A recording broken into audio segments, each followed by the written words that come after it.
upang sumagot sa mga tanong ng bayan. Maya-maya makakausap po natin sina PCDA President at CEO Vince Dizon, Deputy Chief Implementer of the National Plan against COVID-19, Department of Agriculture Secretary William Dar, Guimaras Governor Samuel Gumarin.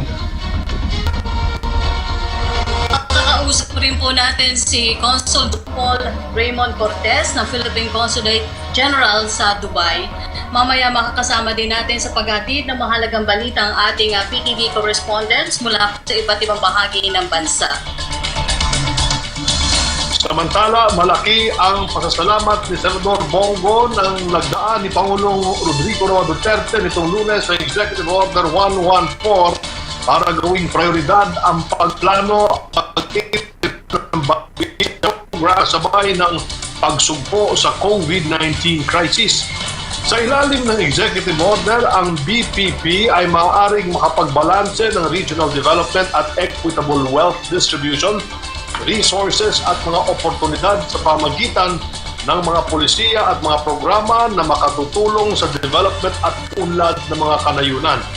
Bukod dyan, ang BPP ay makakapagbigay ng karagdagang social services sa mga residente nito, magsusulong ng trabaho at magbibigay pansin ng mga key areas tulad ng empowerment sa local industries, food security at infrastructure development sa mga rural areas.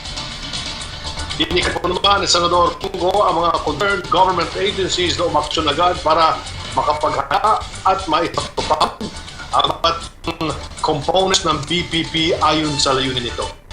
Kaugnay, binigyan din ng sobrang kahalagan na malaman at may sakatuparan ang mga focus ng long-term at long-term phases na minumungkahi ng programa. Ngayong panahon po na nahaharap tayo sa krisis pangkalusugan, hindi ligtas ang sinuman. Dahil walang pinipili ang COVID-19, bata man po matanda ay maaaring tamaan. Madaling pitan ng sakit na ito ang mga matatandang may underlying health conditions at mga batang kulang sa nutrisyon. At naman nanawagan ang Save the Children Philippines sa mga local health centers na muling ipagpatuloy ang maternal and child health services sa kabila ng patuloy na pagdami ng kaso ng mga sanggol at batang nagpo-positibo sa COVID-19 na umabot na po sa 424 kung saan siyam na rito po ang namatay. Ayon kay Attorney Alberto Muyo, Chief Executive Officer of Save the Children Philippines, walang bata ang dapat na mamatay sa mga sakit na maaari naman po maiwasan. Anya, ang mga bata nga namamatay dahil sa COVID-19 ay maaaring sanhirin ng malnutrition na dulot ng matinding gutom, kakulangan sa masustansyang pagkain at health complications gaya ng pneumonia at dehydration, dulot ng diarrhea. At dahil sa epekto ng COVID-19 pandemic, maraming kabataan ang mas nahirapan na abutin ang basic food requirement dahil sa kawalan ng pinagkakakitaan ng kanilang pamilya dahil sa enhanced community quarantine. Ayon kay Dr. Amado Parawan, Health and Nutrition Advisor ng Save the Children Philippines, sa po ng banta ng COVID-19, malaki ang maitutulong ng pagkakaroon ng sapat na nutrisyon upang mas mapalakas ang immune system ng mga bata upang maiwasan ang pagkakasakit. Ngayong sa ilalim sa ECQ at GCQ ang ilang mga lugar sa bansa, malaki ang naging epekto nito sa ating agrikultura at food supply. Sa punto ito, alamin natin mula mismo kay Department of Agriculture Secretary William Dar ang mga pinakabagong update kaugnay sa mga hakbangin ng kanilang ahensya kaugnay sa COVID-19. Magandang umaga po sa inyo muli, Secretary Dar. Good morning, Sec Martin and Undersecretary Rocky. Kumusta po? Maayos naman, sir. Ito, surviving tayong lahat. Mahigit 200 LGUs ang bumibili ng mga produkto bilang pagsuporta sa ating mga local farmers. Ito ay bahagi ng kanilang ipinamamahaging food packs. Gaano ito kahalaga para sa ating mga local farmers at paano po natin ini-encourage ang iba pang lokal na pamahalaan na gawin po ito, yung bumili po ng ating mga produce, ng ating mga farmers para ipamigay sa ating mga kababayan na nangangailangan po ng ayuda. But very important, Sec Martin and you, Sec Rocky, yung hakbang na ginawa ng mga local government needs na sila na yung bumibili ng mga produkto, yung mga local producers natin, mas lalo na yung mga vegetables, fruits and rice. A month ago, we recommended and advised yung local chief executives na kung pwede, hindi lang dilata po ang ipamamahagi doon sa mga constituencies nila. At by way of buying fresh produce ay hindi lang yung mas mataas na income ang makukuha po ng mga farmers nila, ay mas presko at highly nutritious yung fruits and vegetables na ipamahagi po nila sa mga constituencies para mas mataas po ang immune defense system ang mga constituencies. So ang ganda po ng resulta, 1.58 billion pesos worth of fruits, vegetables and rice ang naibahagi ng mga local chief executives sa kanayunan. Ngayong buwan naka-schedule mamahagi ng free seeds at fertilizers ang Department of Agriculture para sa ating mga rice farmers. Ilang munisipalidad at kababayan nating saka ang inaasahang maabutan nito, Secretary Dar? Lahat po ng rice farmers, there will be about 2.5 million hectares po. So about that many in terms of rice farmers ang bibigyan po ng ayuda in terms of certified seeds at abono by PUCLIC at training sa mga makabagong technologies. Para sa ganon, we have to really have the power of technology as a major strategy in increasing the productivity per unit area in the agriculture, in this case rice. And that's the same for all other banner programs, other commodities like livestock, fruits and vegetables, and aquaculture fishery. Ganun po, it has to be a technology-based strategy to really increase the productivity of our various commodities. Alam po natin na maraming distortions na nangyari dito po sa COVID-19 pandemic. Global trade is distorted, movement of food supplies is distorted.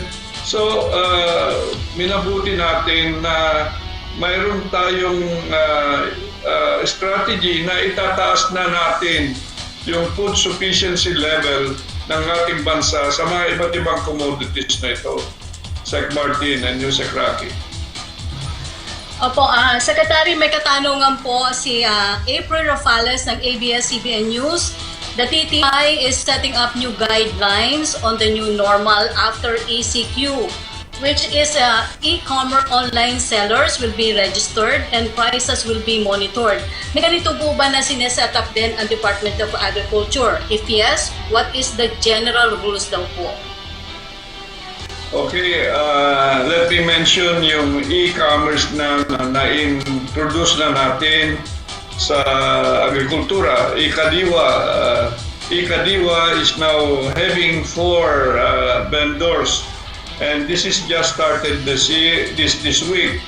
Mayroon 4 na vendors and so far mayroon nang nagtra-try na ito 100 deliveries and there are 300 inquiries as to how to join and a set of 54 vendors are applying to be a part of this platform of Ikadiwa.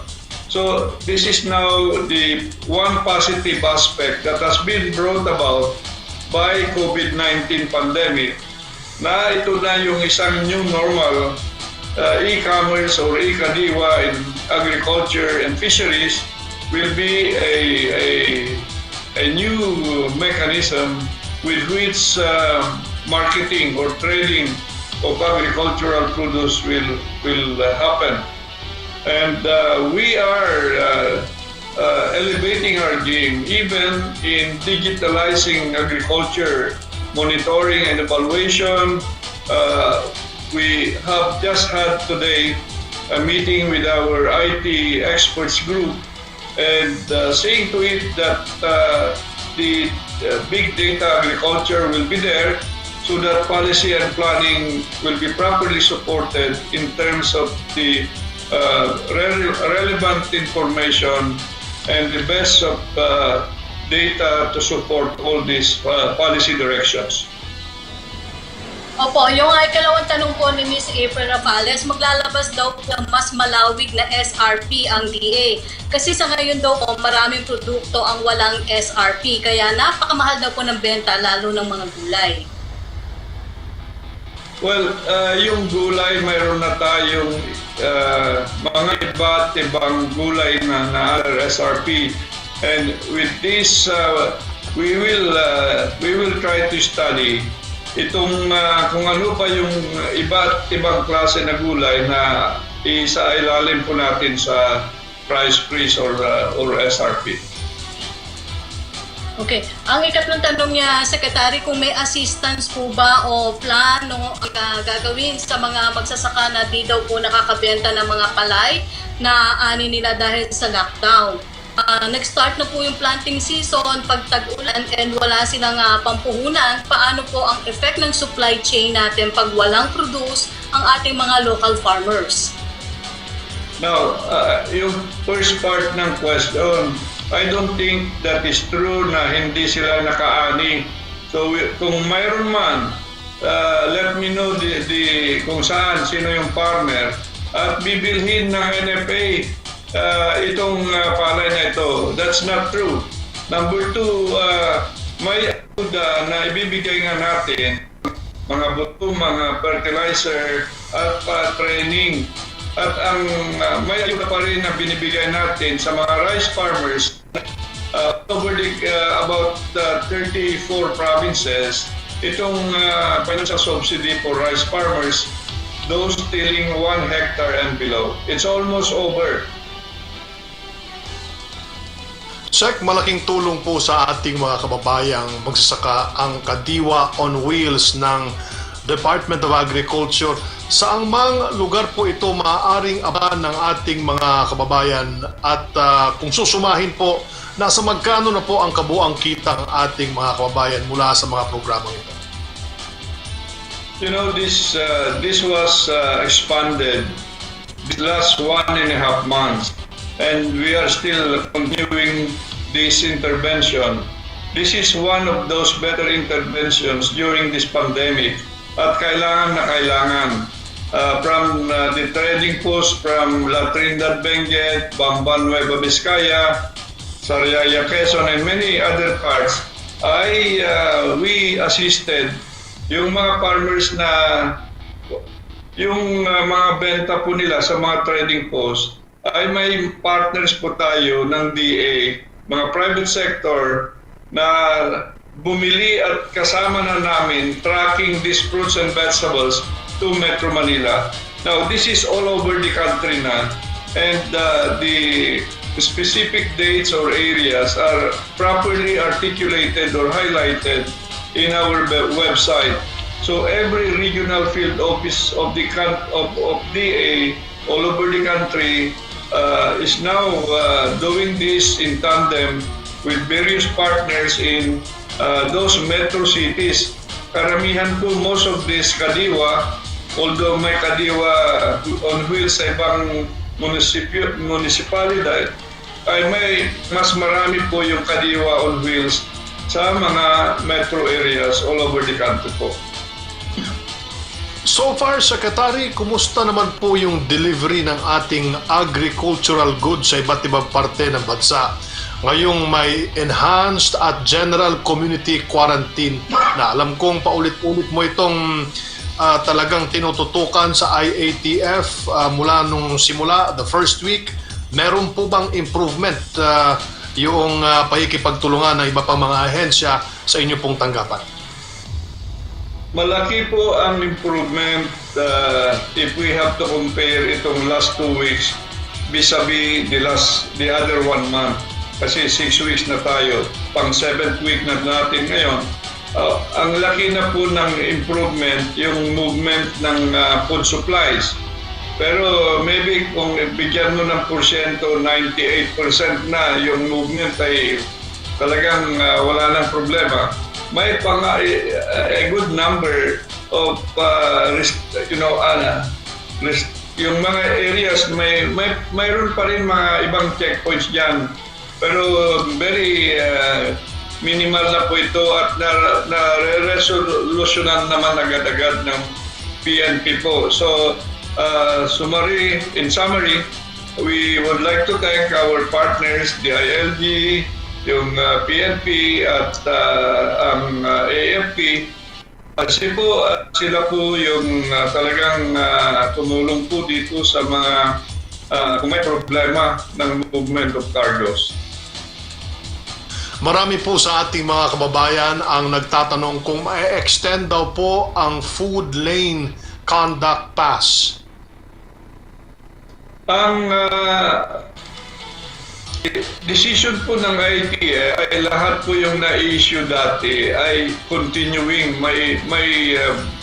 May base pa rin yun na itutuloy kasi nasa ECQ, mayroon tayo sa ECQ in some provinces and like Metro Manila and DCQ for the rest. So that will still be a good mechanism para tuloy-tuloy po yung movement ng mga trucks. Sir, sa isang Facebook post ng isang di umano'y FB page ng Department of Agriculture, ang nagsasabing mamamahagi raw po ang Department of Agriculture ng 3,000 peso cash assistance or 3,000 worth of products. Totoo po ba ito? Ito po ba fake news? Linawin po natin ito, sir, para sa ating mga manood. Last week mayroon kaming na-monitor Sec Martin ng logo ng DA. Fake news ito po. Fake news ito.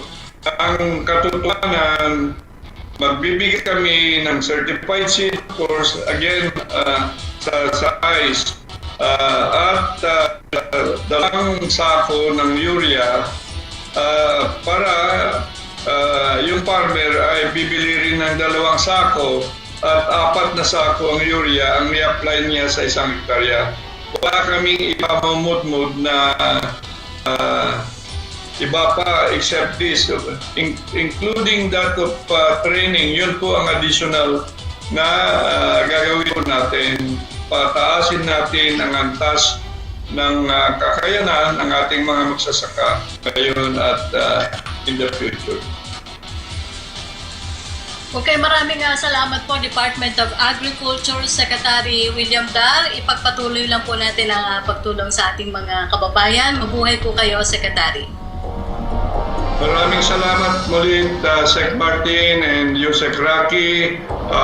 Again, let me advocate for the Plant program and bigyan natin ng pagpugay o pasasalamat sa ating mga magsasaka at mangingisda. At itong buwan ng Mayo ay itong Farmers and Fisher Folks Month. So malaking pagpupugay at pasasalamat po para sa lahat ng ating mga magsasaka at mangisda. Marami pong salamat. Let's plant.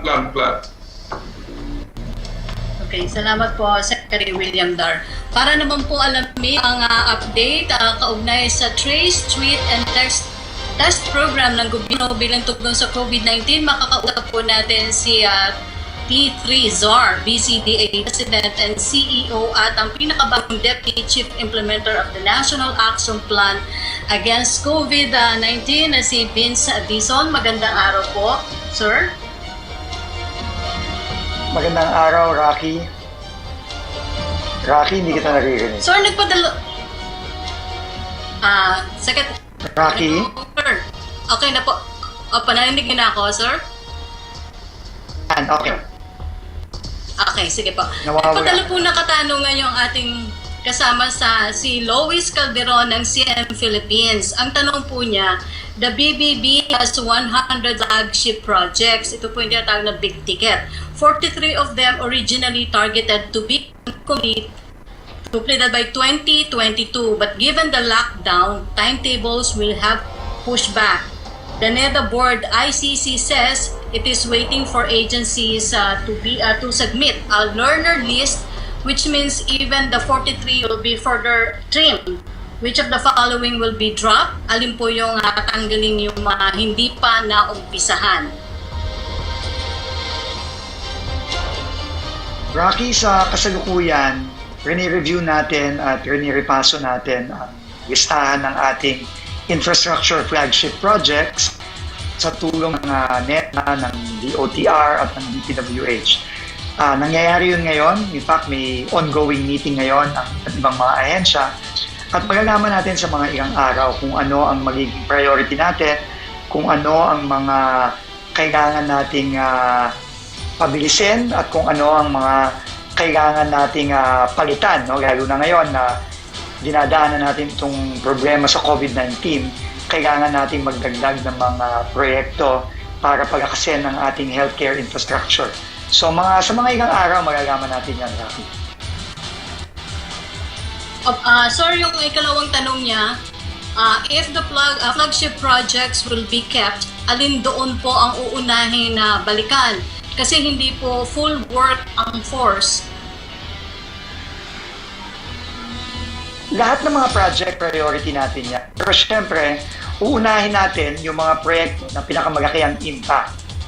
And ngayon, naniniwala tayo na siguro kung pagka pinayagan na po tayo ng IATF na mag-resume ng construction sa ating mga public projects, ay mapapabilis natin to. Pero kailangan nating panatiliin ang mga protocol para maprotektahan naman ang ating mga workers. No? Very strict ang protocol na itinakda ng DPWH, kaya dapat sundin natin to para maprotektahan ng mga workers at protektahan din natin ang ating mga komunidad sa spread ng COVID-19. Sec Vince, ang Palasyo de Maynila ay isa sa mga mega swabbing centers na nagsimula ng mag-fully operate. Kumusta po ang unang araw sa naging operasyon dito? Maayos naman po, Secretary Martin. Kahapon, nagsimula ang ating swabbing operation sa unang mega swabbing center natin sa Palasyo de Manila sa Ross Boulevard. At nakapag-test po tayo, nakapag-swab po tayo ng 250 na OFWs sa iba't ibang lugar dito sa Metro Manila. Yun po ang unang test run natin sa tulong ng ating Philippine Coast Guard. Ngayon po ay inaayos pa natin ang ating sistema para lalo nating mapabilis ang pagsaswab natin. At sa mga darating na araw, magbubukas na rin ang Enderan, ang MOA Arena kung nasaan ako ngayon. Magbubukas na rin, kakatapos lang ng inspection natin dito kasama ni Senator Gordon ng Philippine Red Cross at ni Secretary Duque. So sa mga susunod na araw, magpo-full speed ahead na tayo dito. Ilan po ang target natin na maisagawang test kada araw at sa pagkatapos ng buwan ng Mayo, Sec Vince?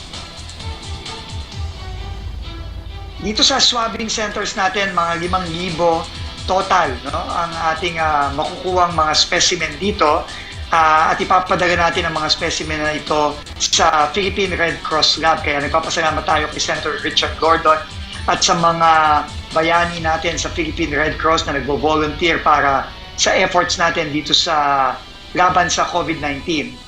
So, 5,000. Pero syempre, sa mga susunod na araw, slowly magbi-build up tayo dyan. So, kampante tayo na siguro sa susunod na linggo, makukuha na natin yung target natin na 5,000 a day kapag fully operational na lahat ng ating mga swabbing center. Pero, ang ginagawa din natin ngayon ay binibuild up natin ang ating laboratory capacity. No? Ngayon, meron na tayong 12,000 capacity per day. Gusto nating tumaas yan sa 30,000 pag umabot na tayo ng May 30. No? So yun ang ating target at kampante tayo na sa tulong ng ating Department of Health at ng natin makakapagtulong tayo, kasama-sama tayo para maiabot natin ito 30,000 capacity tests per day sa May 30. Sir Vince, ngayon po, gaano po kahalaga yung kooperasyon ng private sector sa pagsasakatuparan po ng malawakang swab testing sa bansa? Alam niyo po, napaka-importante po nitong partnership ng gobyerno at ng pribadong sektor. Alam niyo, itong COVID-19 ay wala pong bansang may formula dito. Lahat po ng bansa ngayon ay hirap na labanan ng COVID-19. Lahat po tayo nangangapa. Pero sa tulong ng private sector, tingin natin nakakayanin natin ito na masugpo. Kaya lang, kailangan maintindihan ng ating mga kababayan na habang wala tayong vaccine, kailangan labanan natin ito ng tuloy-tuloy. No?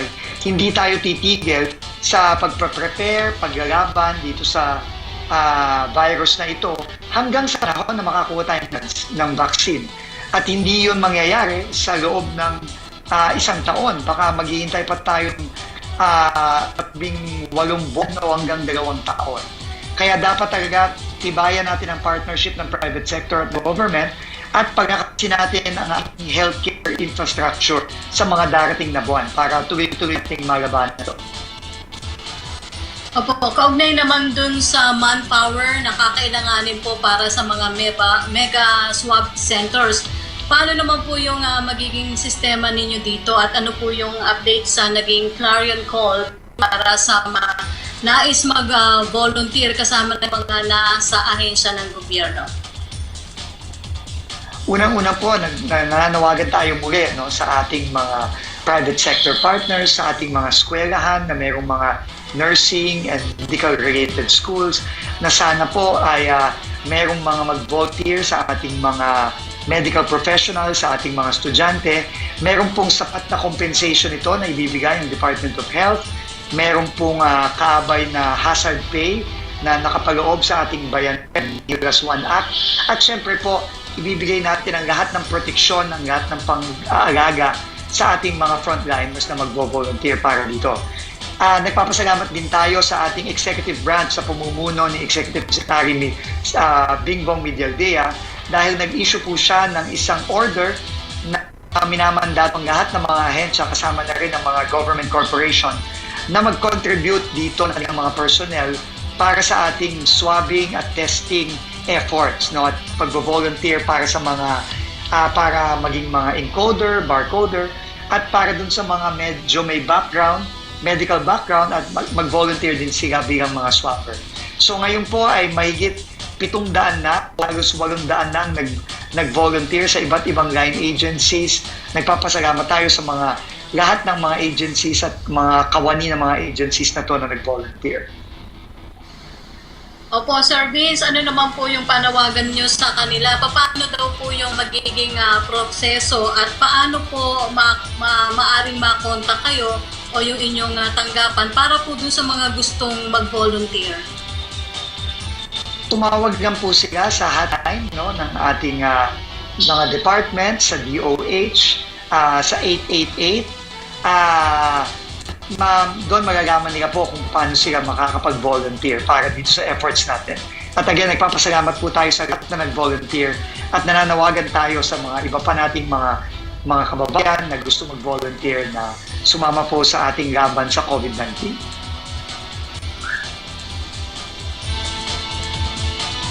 Maraming salamat, Secretary Vince Dizon. Mabuhay kayo, sir.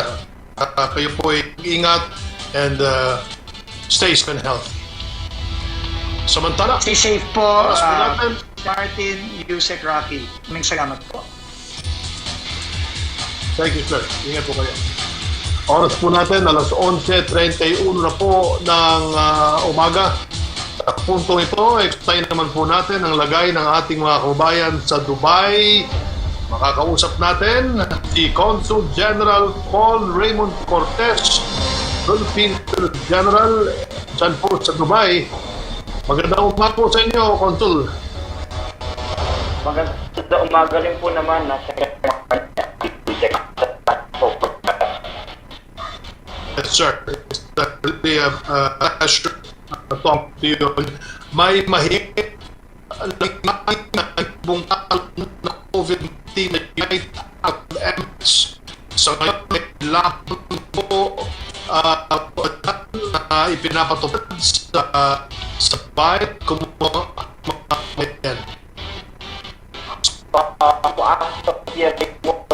mga kaso ng mga COVID positive dito. At meron na rin po tayong around 23 na namatay na ating mga kababayan sa COVID-19. Dito lang po yan sa Dubai. At nag-ease na nga ako ng konti ang lockdown ng Dubai, pero at the same time marami pa yung mga kababayan natin na no work, no pay. At sila po nung nagkaroon tayo ng lockdown nung March, nagtulong-tulong na po lahat ng mga society, ng mga elemento dito sa Dubai, tulad po ng Dubai Police, tulad po ng ating Filipino community, para tulungan yung mga kababayan natin na no work, no pay. At syempre dahil no work, no pay, sila natin ang mga pambili ng kanilang mga basic necessities.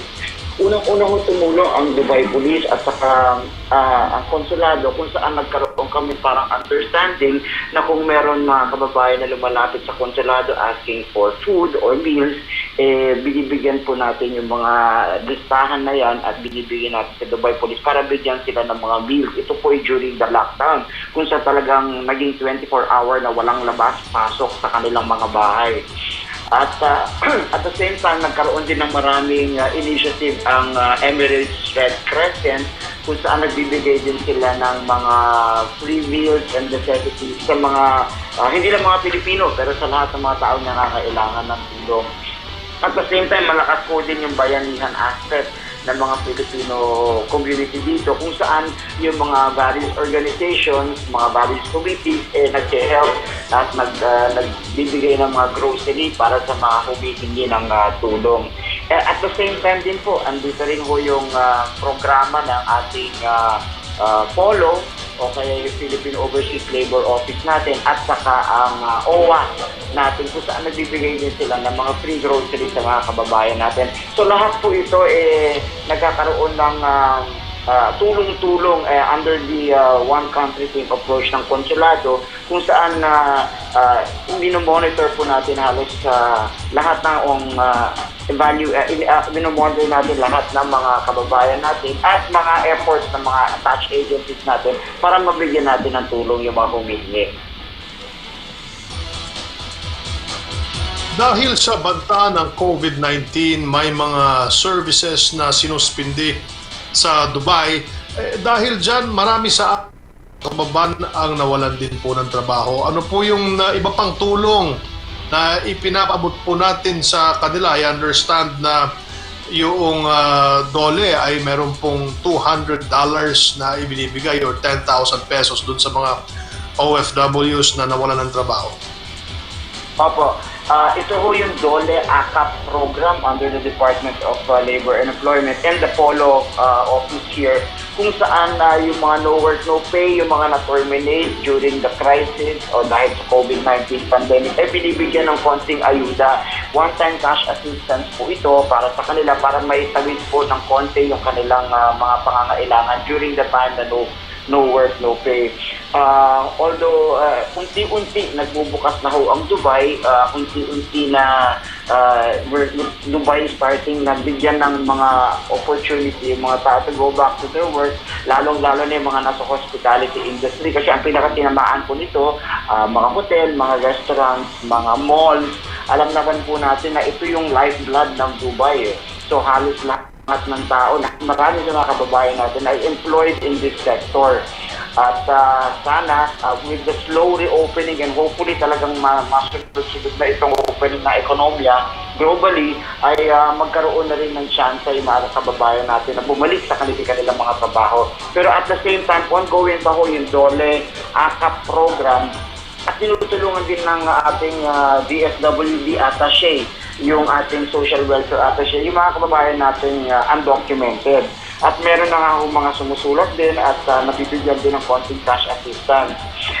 Just a few days ago, may nagkaroon ho ng malaking sulong dito sa isang malaking residential building kung saan medyo maraming Pilipino ang mga nakatira doon. Fortunately, wala naman pong casualty pero nag-extend din po tayo ng tulong sa kanila dahil ito yung mga kababayan natin in the middle of a pandemic like this, parang hindi pa ata kontento ang kapalaran, nasunog pa ho yung kanilang building. So tinutulungan din natin financially at nagbibigay din ng konting pagkain ang Filipino community and of course ang municipality din ng Sharjah. Ito yung Emirates na katabi ho ng Dubai kung saan marami pong Pilipino rin na nakatira.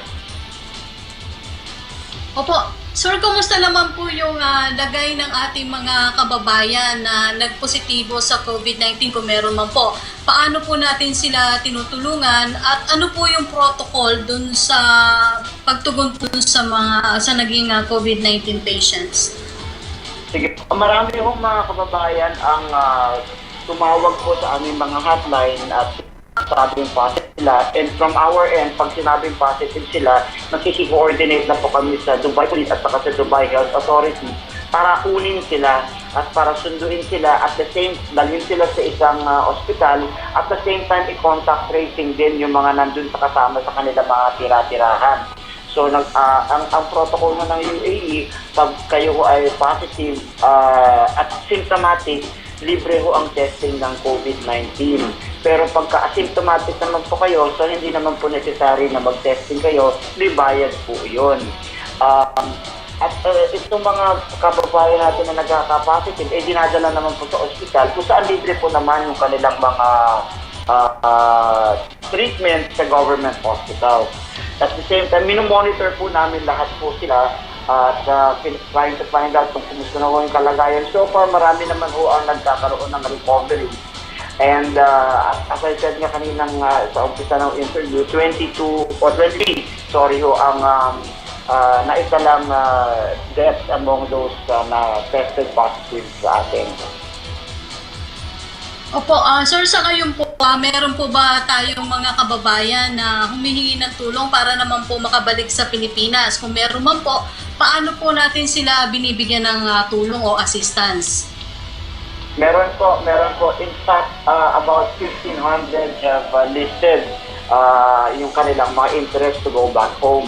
Pero ang uunahin po siyempre natin yung mga tourist at may valid tourist o kaya visit visa. Kasi ito po yung mga hindi nangangailangan na ng extra clearance pakaka-uwi. So as soon as mag-resume ho yung mga flights natin, inaayos natin yung mga repatriation nila together with our Office of Migrant Workers Affairs or yung UMWA sa DFA at the same time para ma-arrange po natin yung mga quarantine facilities sila back home. So itong mga 1,500 na ho ito, nung about a month ago, nung mga April 1, April 2, naglabas na ho kami ng advisory sa mga kababayan na kung gusto nila umuwi, all they need to do is fill out this repatriation form at ipadala ulit sa amin and then we will process it. Pero of these mga nagpadala, marami ho sa kanila ang working dito. And our advisory, kung meron silang employment dito, ibig sabihin employer pa sila, under UAE law kasi dapat po yung employer ho ang magpadala sa kanila back home. And so ang mga trinasis po muna namin yung mga tourist and working visas. Pero meron din po kasing panukala yung gobyerno dito na ang mga ang mga tourist at visit visas extended all the way until the end of 2020 yung validity. So ibig sabihin pwede pa sila magstay dito hanggang end of the year. And para sa maraming mga kababayan natin, many are also thinking that to stay a little bit longer and trying to find out kung ano pang pwede pang mangyari in the next couple of months, at least nandito sila. Pero meron din naman mga gusto na umuwi talaga. At yun ang pinagtututukan namin po ng pansin. Kasi once na mabili po yung ticket nila at once na masabi they're interested in going home, bibili na po natin yung ticket nila. Gobyerno po yan, Philippine government ang magbabayad po niyan para makauwi na po sila. Pero dapat sure mo sila na uuwi kasi hindi na pwede i-revoke yung mga ito. Para po sa mga may katanungan o nais na humingi ng assistance, paano po nila makokontak, Consul, at ano po ang mensahe ninyo sa ating mga kababayan dyan po sa Dubai? Sige po.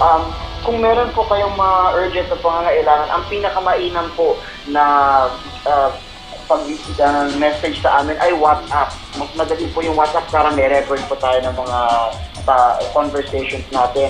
So, all they need to do is WhatsApp 056-501-5755 at 056-501-5756. So ito yung mga dalawang numbers natin for assistance to nationals. They can WhatsApp us anytime and we will get in touch with them. At the same time, meron din po tayong Facebook page, yung Philippine Consulate General in Dubai, kung saan pwede din po sila mag-leave ng messages. Andun po lahat din yung mga anunsyo namin, mga advisory namin, how they can best get in touch with us po. And para sa mga kababayan, sorry. And Yes, para sir. sa mga Please go ahead. kababayan natin, konting, we're in this together. All you need to do po is manalangin, syempre, at and hopefully all these trials and challenges sa atin. At the same time, kung talagang nakailangan tayo itong andito man ang konsulat, dito rin po ang Pilipino, andito po ang gobyerno para magbigay po ng tulong at ng to lend helping ika nga po sa inyo. Maraming salamat po at mag-iing po kayo riyan, Consul General Paul Raymond Cortez. And again, it's been a pleasure talking to you. Salamat po, Sir Marty, Rocky. Okay. Sa ngayon naman, Secretary Martin, mga kausap at si Gamara sa Governor Bumarin. Magandang araw po, Governor.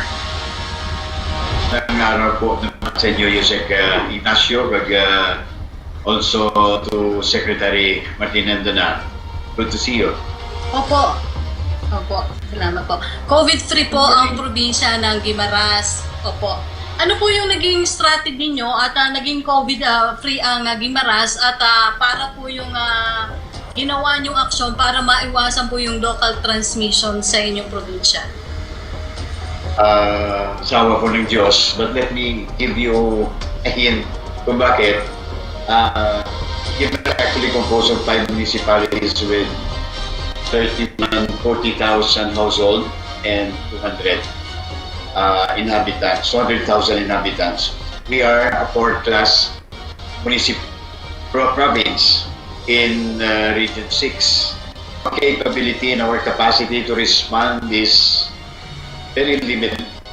Especially our hospital is only level 1. In anticipation is very important dahil kung anticipan mo kung ano yung magiging kalaban mo, you could make some sort of paunang steps. So, kung ikumpara natin yung parasitic infection, bacterial at saka viral infection, yung viral infection has capacity to be explosive. So, ibig sabihin kung magkaroon ng carrier sa isang probinsya, sa isang bahay, lahat ng mga sa loob ng bahay magkakaroon ng influenza sandali. So, ito yung anticipation, what made us perform what we are now. Next is, we're able to January 31, nagkaroon kami ng unang executive order barring all tourists coming from Manila. So eventually, the succeeding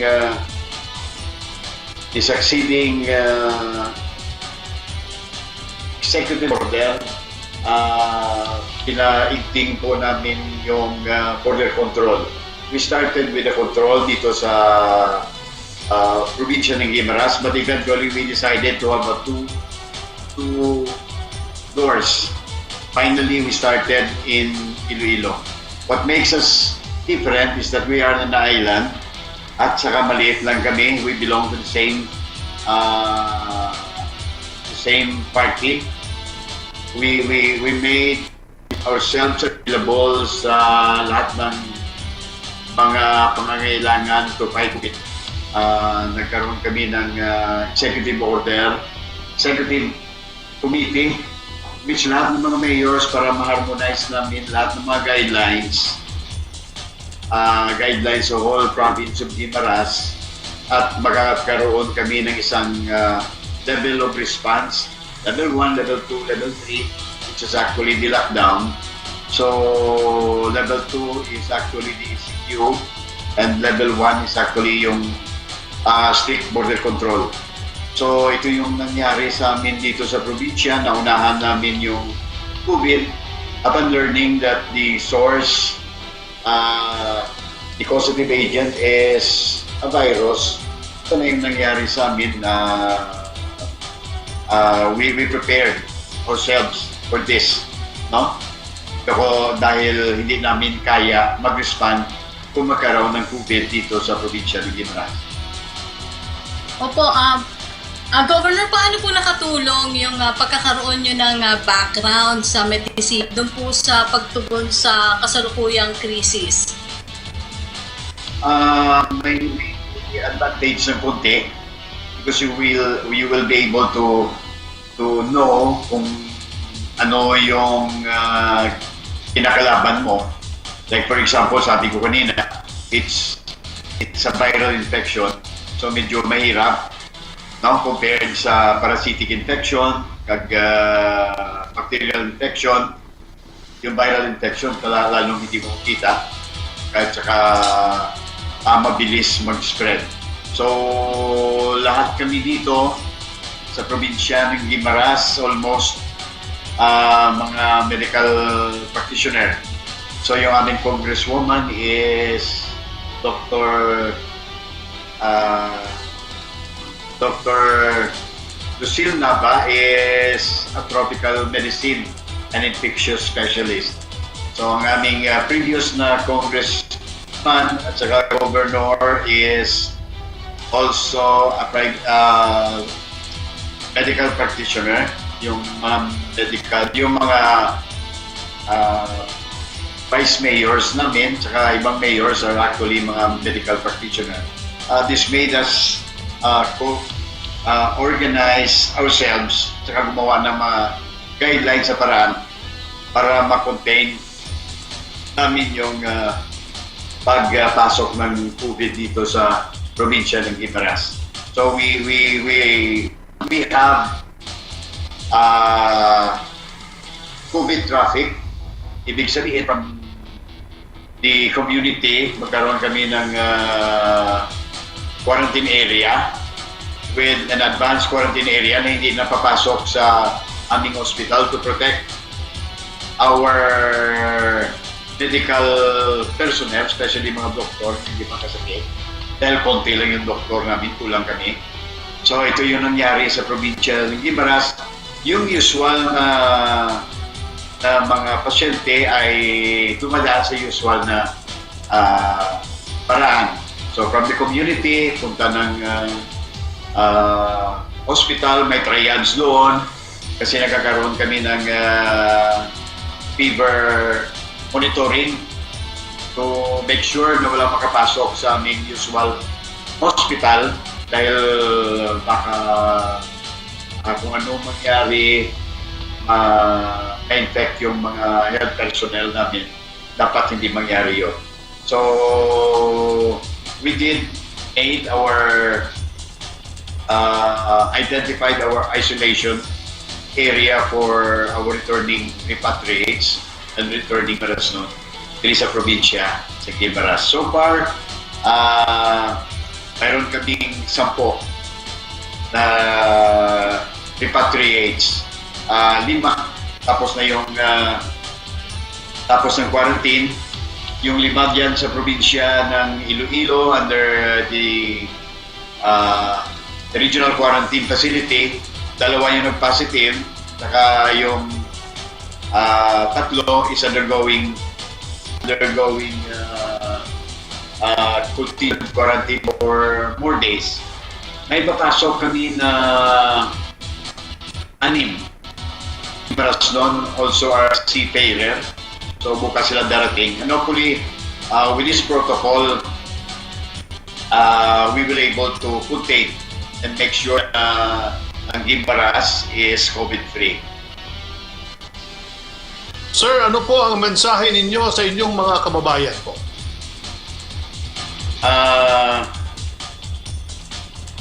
Yung sabi lang namin is we will heal as one as it is by the battle cry of our national government. We will fight this COVID. We not know kung hanggang kailan ito, but yet we are prepared. We already distributed more or less 150,000 for the 1 sack of rice, a package for the newly arrived na OFWs or repatriates. So yung social amelioration worth 107 billion sa 17 million namin sa whole province, at saka yung Bayanihan Fund grant o GIOS, which is 28 million. It's a big help for Guimaras, no, which is a 4th class. So masabi ko lang sa taga Guimaras is that we will go forward dahil we will make sure as a tourist area, we'll make sure na COVID-free pa rin yung probinsya ng Guimaras. Maraming salamat po, Guimaras. Governor Gumarin, mabuhay po kayo, Gov. Thank you po. Thank you po. Thank you, Secretary. Samantala, alamin naman natin ang kaso ng COVID-19 sa bansa. Sa pinakahuling tala ng Department of Health, umabot na po sa 10,343 ang kabuang kaso ng COVID-19 sa buong bansa. 608 po ang patay. Patuloy po ang pagbilang ng mga gumagaling na malo na po sa 1,618. Kung perito man ang ating pagbabatayan, Rocky, ang NCR pa rin ang nananatiling may pinakamataas na kaso ng COVID-19 na may bilang 6,709. Central Visayas, Calabarzon, Region, Western Visayas, Region, Bicol Region, Zamboanga Peninsula, Car, Cagayan Valley, Mimaropa, Northern Mindanao, Soc, Sargent, Eastern Visayas, BARMM, at Caraga Region. Nasa ika-39 na pwesto naman po ang Pilipinas sa buong bansa. Sinundan ito ng Denmark na may 10,081 COVID-19 cases. Naman po, ipinapaalala po natin sa ating isa puso at sa isip ang mga guidelines kung paano po makakaiwas sa COVID-19.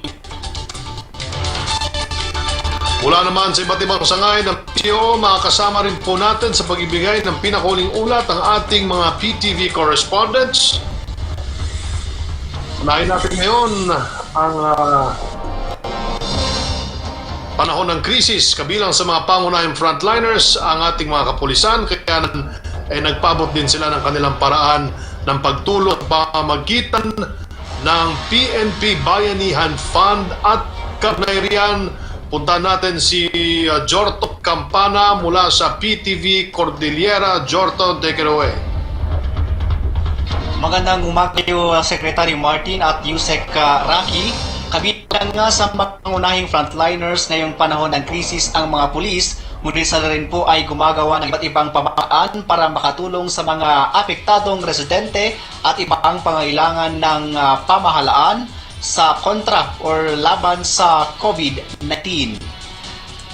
Unang inilunsad ng Philippine National Police ang 200 million Bayanihan Fund Challenge kung saan natikom ang Police Regional Office Cordillera o PROCOR ng mahigit 7,000 or 7,500,000 na donasyon mula sa mahigit 7,000 na police personnel sa iba't ibang police provincial offices at unit dito sa Cordillera.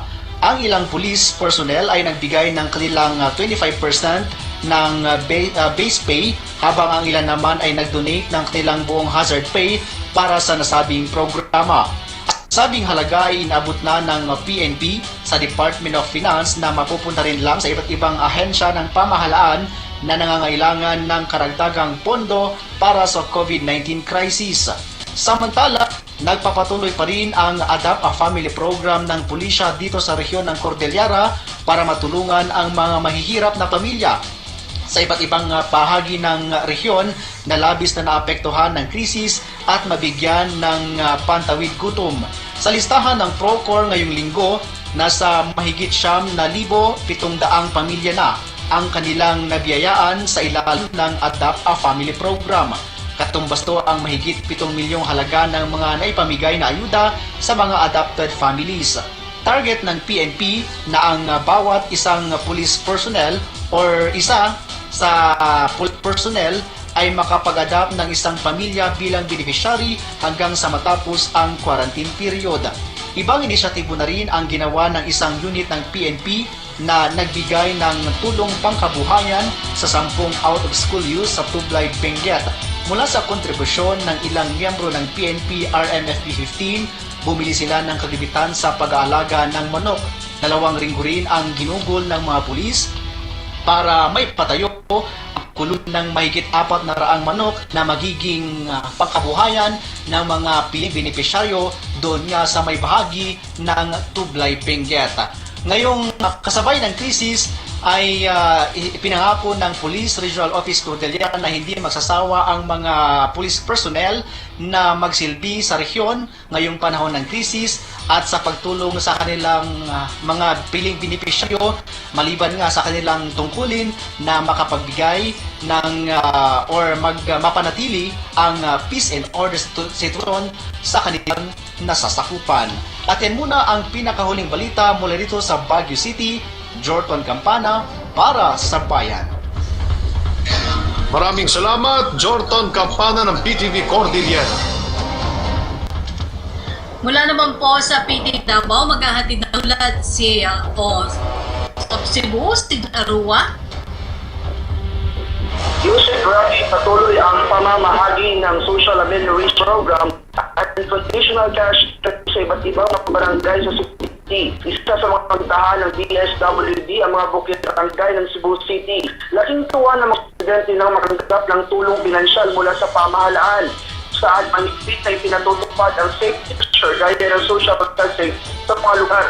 Tala at dala naman ng 1,000 sako ng bigas ang Cebu City Government para sa mga residente ng Sitio Alaska, Barangay Mambing, matapos sinailalim sila ngayon sa total lockdown dahil sa pagtaas ng kaso ng COVID-19 sa lugar, kung saan umakyat na sa mahigit 500 ang kaso ng COVID-19 sa nasabing lugar. Dito na ngayon ang may pinakataas na kaso sa buong Central Visayas. Iniyak ni Cebu City Mayor Edgar Labella na patuloy nilang tulungan ang mga apektadong residente sa lugar. Samantala na sa ikatlong round na ngayon, ang sinasawang strategic community assisting sa Cebu City, Mandawi at Lapu-Lapu na sa mahigit 10,000 pilyas ng 80 barangay sa Cebu City ang isa sa ilalim sa nasabing community-wide testing. Unang sinabi ni Labella na asahan palalo ang taas ng kaso ng COVID-19 sa Cebu dahil sa mga kaliwatan ng massive testing. Samantala sa lungsod naman ng Mandawi, inihanda na ang kanilang quarantine facility para sa mga magpuputibo sa COVID-19. Saan tinatayang nasa mahigit 1,000 katao ang kapasidad ng nasabing pasilidad. Yan muna ang latest mula dito sa Cebu. John Arua, para sa Bayan. Maraming salamat sa iyo, John Arua ng PTV Cebu. Sa bahagi pong ito, punta naman natin ang ating kasamang si Jay Lagang live mula sa PTV Davao.